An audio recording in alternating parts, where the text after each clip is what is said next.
Olá pessoal, seja bem-vindo a mais uma videoaula, a nossa terceira aula da disciplina História da Igreja 3.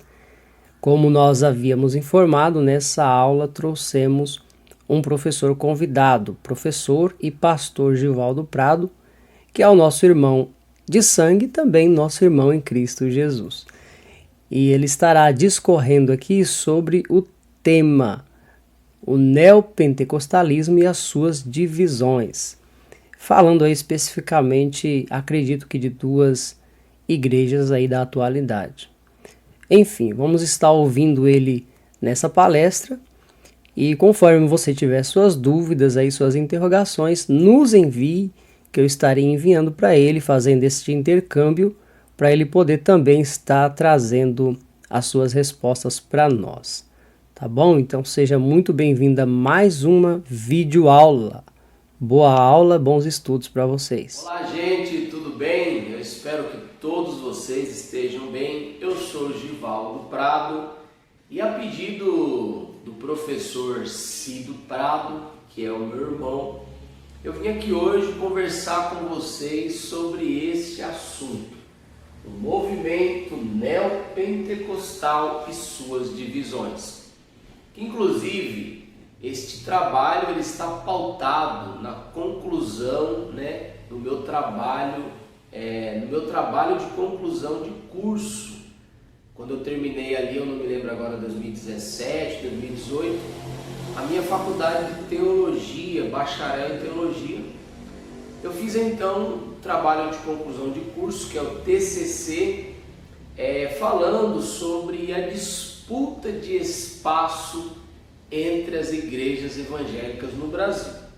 E ali, na verdade, no trabalho eu uso duas igrejas, que é a Igreja Universal do Reino de Deus e a Igreja Plenitude do Trono de Deus. Igreja Universal do Reino de Deus, presidida pelo seu bispo Edir Macedo, e a Igreja Plenitude do Trono de Deus, presidida pelo apóstolo Agenor Duque. Ok? Então nós vamos estar falando um pouquinho aqui, sobre esse movimento neopentecostal. O que seria apropriadamente o movimento neopentecostal? Essa palavra aqui, neo, ela nos arremete à ideia de algo novo, ok?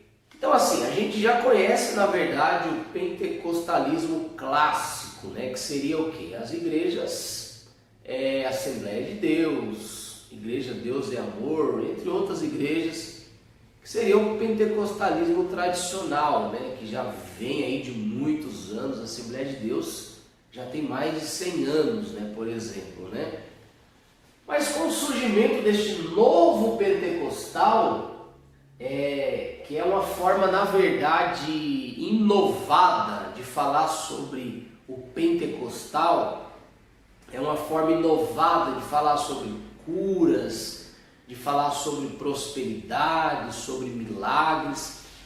Essas igrejas então trouxeram essa proposta do neopentecostal. Onde surge então o neopentecostalismo no Brasil, sendo muito difundido por essas igrejas. Ele já é muito difundido em outros países, como Estados Unidos, há muitos anos, mas no Brasil não faz muito tempo, praticamente aí o tempo que existe alguma dessas igrejas. Quais igrejas mesmo que divulgam, usam esses meios, difundem? A Igreja Universal, a Igreja Plenitude do Trono de Deus, a Igreja Mundial, a Igreja Internacional da Graça, dentre outras igrejas, Igreja Renascer, Igreja Sara Nossa Terra. Então assim, para a gente está tentando entender um pouquinho sobre o que a gente vai falar, sobre esse movimento neopentecostal e suas divisões, falar um pouco sobre essa disputa de espaço, entre essas igrejas, até que ponto que isso é saudável, até que ponto que isso é lícito, até que ponto que há alguma aprovação, vamos dizer assim, de Deus nisso, tá? Então nós vamos falar um pouco aqui sobre mercado religioso, marketing disputa por espaço e sobre essas duas igrejas aqui. Tá ok? Meu canetão está um pouco falhando. Mas vamos lá. Como assim mercado religioso? Né? Algumas pessoas podem perguntar, Givaldo, de fato existe um mercado religioso? Isso existe. Existe sim. E se não me falha a memória, eu não sei se é o terceiro ou quarto setor aí da economia que mais gera lucros hoje. São apropriadamente, aí, se não me falha a memória, 21 bilhões de reais anualmente que são gerados por este mercado aqui, o mercado religioso. Oh, mas que escândalo, isso não é verdade, a religião não é mercado, e taralá, e taralá. É sim, inclusive você está contido nesse mercado, né? Todas as vezes que você compra algum artigo, vamos dizer assim, vai evangélico, comprei uma camisa com a escrita aqui, Deus é fiel, é um artigo religioso. Faz parte do mercado religioso, está sendo divulgado no meio religioso, porque pessoas que talvez não se consideram religiosas não vão adquirir esse tipo de produto. Todas as vezes que você, por exemplo, ouve músicas evangélicas, você acessa o YouTube para ver essas músicas. Cantores lucram no YouTube, cantores lucram com divulgações das suas músicas. Hoje acho que não mais CD, né? Não tem mais. Mas lucram por acessos nas plataformas de músicas. Então, assim, de fato existe um mercado religioso. O que é o mercado, né? No seu modo tradicional aí, mercado é pessoas que querem comprar, pessoas que querem vender. Se existem esses dois grupos, pessoas que querem comprar e pessoas que querem vender, então se torna um mercado. Há um desejo latente de um lado, de pessoas que querem comprar, consumir. E há um desejo latente de pessoas do outro lado, pessoas que querem vender os seus produtos. Todas as vezes que há esses dois grupos, há esta união, isto é o mercado. Consumidores em potencial querendo comprar de vendedores em potencial. Então isso existe no meio religioso, no meio evangélico, no meio católico, em todos os meios religiosos que você possa imaginar. Existe um mercado religioso. Existem, por exemplo, hoje, vocês devem saber muito mais do que eu, que vocês são inteligentes, líderes vendendo produtos espirituais, né? Produtos que não se apalpam, vendendo milagres para as pessoas praticamente acabam pagando pelos seus milagres, se é que esses milagres acontecem, né? Mas eles acabam pagando, se eles não, né, vamos dizer assim, semear aquele valor pedido, ele não recebe a sua bênção, o seu milagre. Então existe um mercado, né? Você deve ter visto aí em muitos lugares a comercialização do óleo ungido que veio de Israel, né? Do galho que trouxeram lá da árvore do Getsemane e um monte de coisa assim. Então são pessoas que comercializam no meio religioso. Nós vamos falar até que ponto que isso aqui é lícito e até que ponto que não. Agora, o porquê eu vou falar do marketing? Porque o marketing hoje ele está no meio de tudo. No meio tradicional hoje, na nossa vida, no nosso cotidiano, existe o marketing. E eu vou te provar isso. Você chega em uma loja e você está só passeando naquela loja. Você de repente vê uma camisa, certo? E você pensa, eu não vou comprar essa camisa porque eu tenho 30, 40 camisas em casa. Eu não preciso de uma camisa. Só que você começa a olhar aquela camisa, as cores daquela camisa, a logomarca daquela camisa, a marca daquela camisa. Você começa a olhar alguma propaganda que tem em volta ali daquela camisa, alguma porcentagem de desconto que há daquela camisa. E quando você menos espera, você já está no caixa, com a camisa, com o cartãozinho de crédito para parcelar em 10 vezes a sua camisa. Qual o nome disso? Marketing.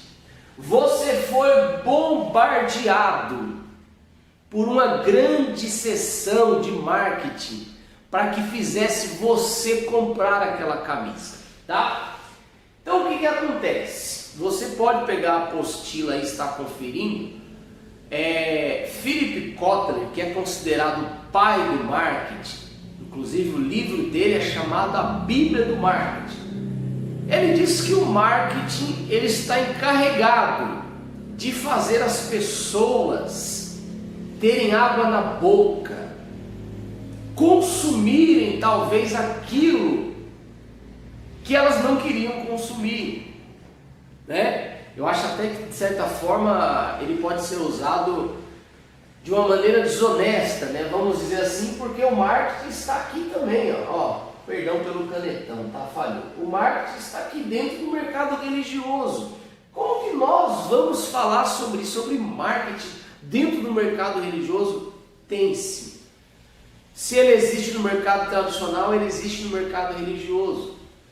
Hoje você vê que as igrejas estão nas plataformas, as igrejas estão nos Facebooks da vida, no Instagram da vida, a igreja está no YouTube. E você percebe que devido ao número enorme de visitantes nessas plataformas, você tem que fazer alguma coisa para que o seu produto, para que a sua igreja, para que a sua fala se sobressaia na frente dos demais. Você tem que usar o quê? O marketing, tá ok? Então assim, você pode me perguntar, então o marketing é bom ou o marketing é ruim? Bom, por hora ele pode ser bom, mas por hora ele pode ser ruim. No meio tradicional é normal usar o marketing, tá? Uma loja está disputando venda com a outra loja. Um mercado está disputando venda com outro mercado. Isso é normal, eles vão usar ferramentas de marketing, sabe?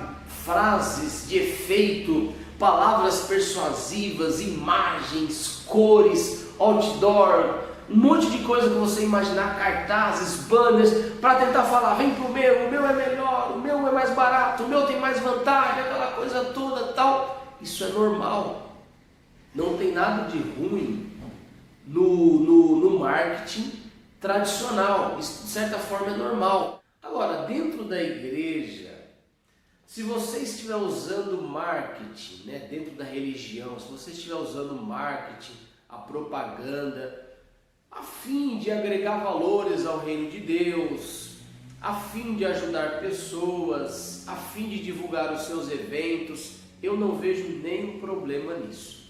Agora, vamos lá. O problema é quando você usa o marketing. Eita, minha caneta já não está funcionando mais. Não está funcionando a canetinha aqui do Givaldinho. Mas vamos lá, vamos sem escrita aqui mesmo. O problema é quando você usa o marketing para benefício próprio, para enriquecimento ilícito, para difamar a determinada igreja ou religião. Por quê? Isso é totalmente contraditório aos princípios religiosos e aos princípios cristãos. Não é assim? Por quê? Eu posso usar o marketing para poder agregar valores ao reino de Deus? Posso. Eu posso criar as minhas artes, né? Banners que seja. Eu posso tentar desenvolver uma comunicação mais, como é que eu posso dizer? Uma comunicação um pouquinho mais carregada de marketing para tentar mostrar para aquela pessoa, para aquele ouvinte, aonde que eu quero chegar, qual que é o meu ideal que eu quero passar através da minha comunicação, da propaganda. Então assim, infelizmente, né, quando eu falo aí no meu trabalho aí sobre a questão da disputa por espaço, essa disputa ela vem carregada de discursos carregados de marketing sujo. Literalmente é um marketing sujo. É um marketing onde ele passa a imagem do outro que o outro não é. É um marketing mentiroso. Eles chegam a usar até imagens, vídeos, né? Barulhos sonoros que venham te envolver naquela propaganda para que aquela mentira possa parecer uma verdade. Então assim, através desse trabalho eu tento um pouco explicar de como você aprender a distinguir quando você está diante de uma sessão pesada, carregada, de um discurso carregado de marketing sujo, né? Aonde estes líderes, eu até estou virando aqui para escrever e esquecendo da caneta. Eu até fico pensando assim, né? Como que esses líderes conseguem, né, trazer isso para dentro da igreja? A gente tem a igreja hoje como uma organização espiritual, né, obviamente, constituída por Deus. Como eu falei no vídeo anterior, nós sabemos que se precisa, né, do dinheiro para se manter muitas coisas na igreja, como estabelecimento, talvez um aluguel, uma manutenção. Igrejas grandes têm funcionários, por exemplo, ajuda as pessoas, ajuda as famílias, elaboração de cestas básicas, ajuda de valores para poder ajudar a pagar o aluguel, comprar um botijão de gás e por aí vai. Porém, é inadmissível quando você vê líderes usando essa comunicação mercadológica, essa comunicação carregada desse marketing sujo. Posso até dizer assim, esse marketing podre, cheio de mentira, de discurso de ódio, aonde eles querem passar a imagem de que a organização deles é a boa, é a certa, é a mais apropriada para as pessoas estarem, é mais apropriada para as pessoas semearem o seu dinheiro e obterem retorno com isso.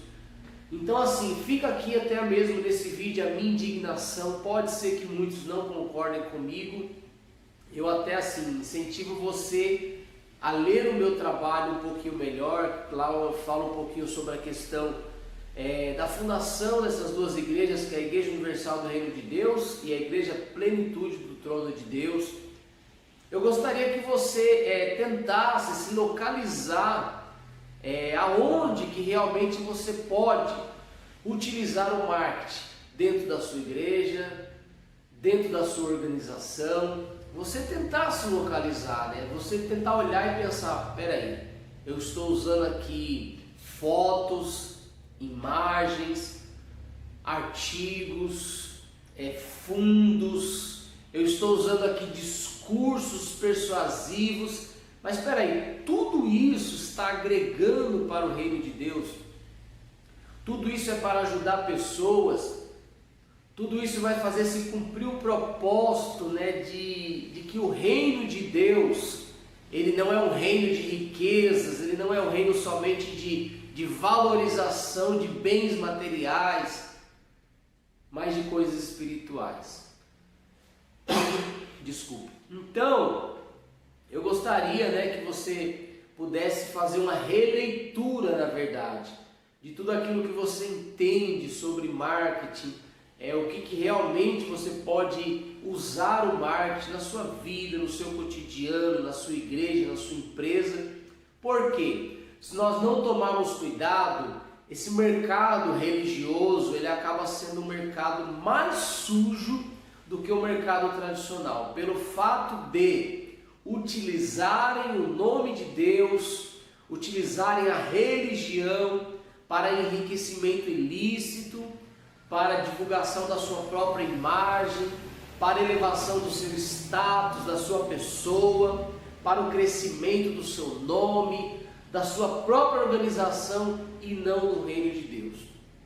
Tá ok, pessoal? Então assim, no meu trabalho eu discurso um pouco aí sobre essa questão do Edir Macedo, do Agenor Duque, sobre essa disputa de espaço, né? Nós sabemos que ali no centro de São Paulo, na Avenida Celso Garcia, é onde eles mais disputam espaços ali, Igreja Plenitude, Igreja Mundial, Igreja Universal. Então isso se torna uma disputa tão acirrada que você começa a se perguntar, realmente toda essa disputa tem a ver com o reino de Deus? Será que realmente a igreja precisaria de passar por isso? Deles precisarem brigarem nas televisões, brigarem nas redes sociais, processos judiciais, um processando o outro? Queridos, infelizmente eu não queria estar falando isso, tá? Mas essa é uma dura realidade que nós olhamos hoje. Talvez nos bastidores você não consegue ver isso, aliás, no público, né, você não consegue ver isso, mas isso acontece nos bastidores. Isso está acontecendo todos os dias. Perderam o temor, se é que tinham um temor, né? Não conseguem mais passar essa transparência para os seus seguidores, para o seu público, para o seu povo. Infelizmente entram nessa disputa. Eu passei aí em torno de um ano pesquisando aí sobre essa questão da disputa por esse mercado mercadológico, pesquisando sobre essa questão do marketing.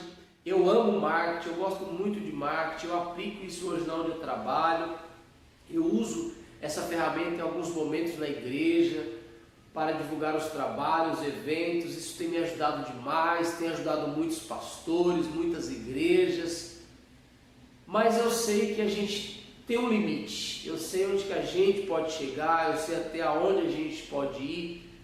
Então assim, fica aqui para você, né, essa pequena aula, ou esse pequeno vídeo, como você queira recebê-lo, né? Você não é obrigado a concordar comigo, mas as estatísticas estão aí, as coisas estão muito transparentes, não vê quem não quer. Infelizmente as pessoas têm tomado um caminho, um rumo, talvez sem volta, aonde vão sair dessas instituições, dessas organizações, revoltados, frustrados, tristes, e vão querer assimilar todas as religiões ou todas as igrejas a estas igrejas, infelizmente. Então assim, vamos viver um dia por vez, vamos viver da forma que Jesus nos ensinou a viver, tendo amor ao nosso próximo, aprendendo a usar as ferramentas que Deus colocou em nossas mãos para ajudar o nosso próximo, não somente para nos auto-beneficiar, não somente para fazer com que o nosso nome seja proclamado, mas que o nome de Cristo seja proclamado em todas as nações. Forte abraço e até mais.